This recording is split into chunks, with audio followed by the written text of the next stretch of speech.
What's up, guys? This is how I made DareDevils Cowl. So here I'm getting off all the supports and I'm making sure not to break the helmet, but it should be good considering I used a 3% infill on the supports, so not much material is wasted or needed for this. There's always a lot to break off, but I always usually just skip over it and don't show you guys it, so here I'm showing kind of a little more, but enjoy it.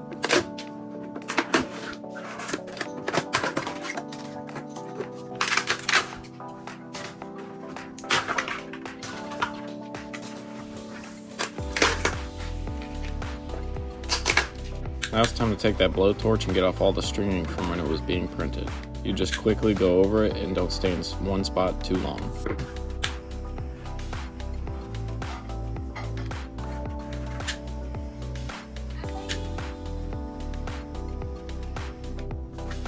That looks good. Now it's time to get to work. Alright guys, we're going to be doing DareDevils Cowl. I'm going to go ahead and start with some resin on it because we got a lot of layer lines that we're going to want to smooth out. And I know one of the biggest controversies is why not sand it? Well, I find resin to actually fill in layer lines way faster than sanding.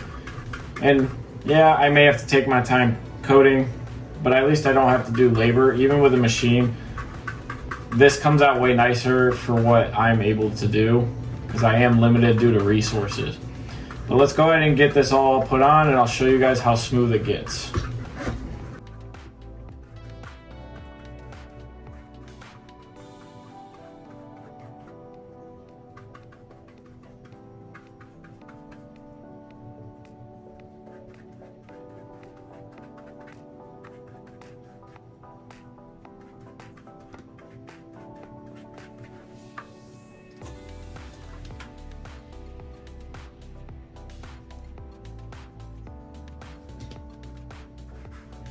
So my favorite way to tell that it's getting close to being smoothed out is touching it. And I can still see and feel some rivets, so I'm gonna do it another layer.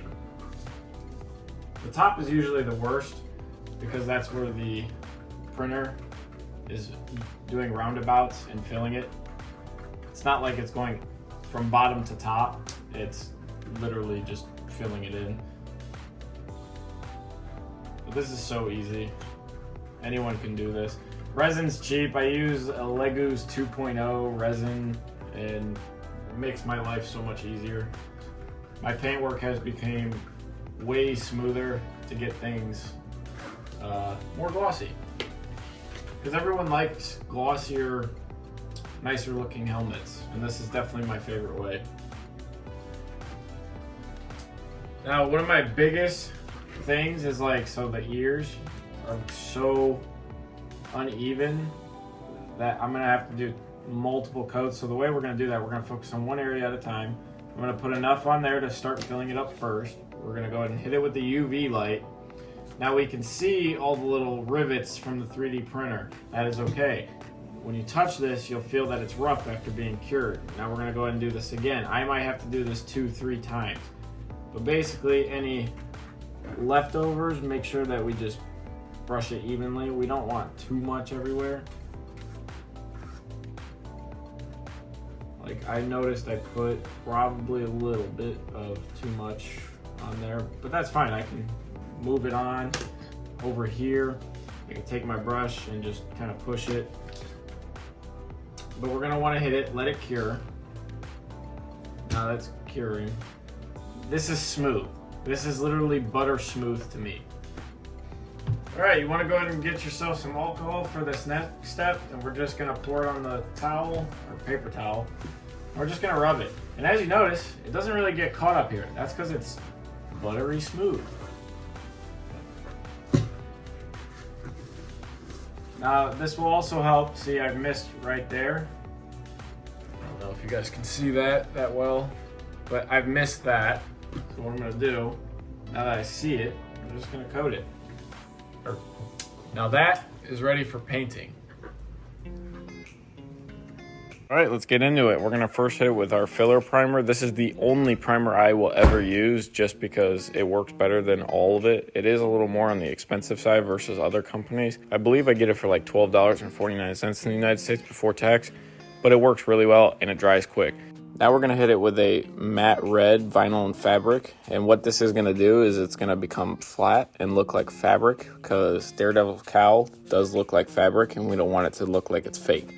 So using this will achieve that.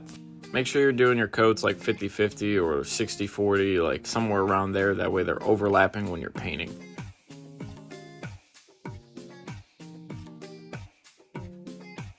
Now it's time to hit it with that high gloss 1K clear coat. This stuff is kind of expensive. It's like $17 for a bottle, but it works phenomenal. And it gets me about 3 or 4 helmets or items, but check it out. Now in this part of the video, I'm showing you what a marker does as far as filling it in and the quality it comes out to. It's not the best, but it does work. And if you're in a time crunch or you just want to get it done, a marker can definitely go a long way. And I specifically mean a acrylic marker. But there are better ways to do this, and that would be in painting it.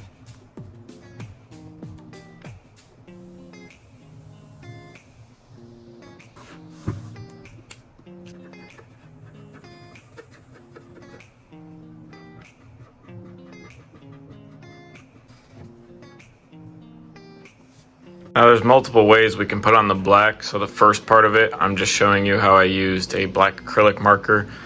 It's okay, but you definitely have to do multiple layers. Now we're gonna paint the other side with a black paintbrush. Before touching, make sure it fully dries. You can see where the glossiness is. That's not fully dried yet, but the matte is, and that's because the paint underneath is actually a fabric matte paint, so it needs to fully dry.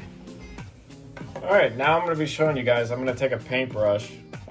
Typically you want, something small, and then black paint. This will come out a lot better than I think using a paint pen. The way I do that, you just put some in there.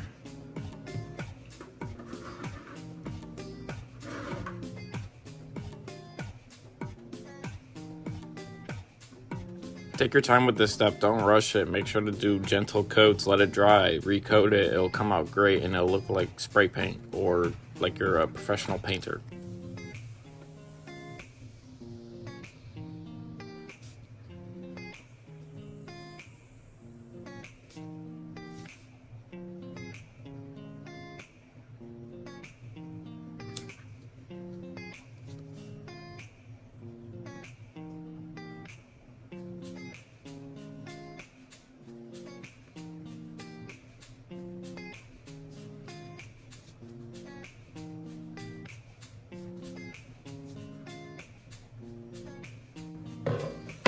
Alright, for this stage, I'll flip the helmet.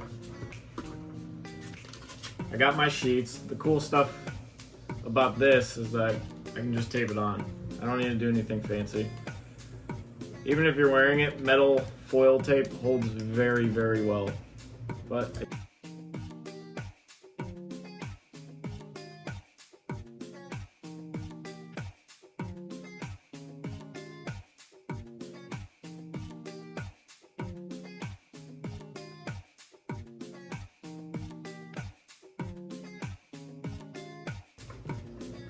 the eyes are now in. If you are interested in purchasing this, this will be on my Etsy.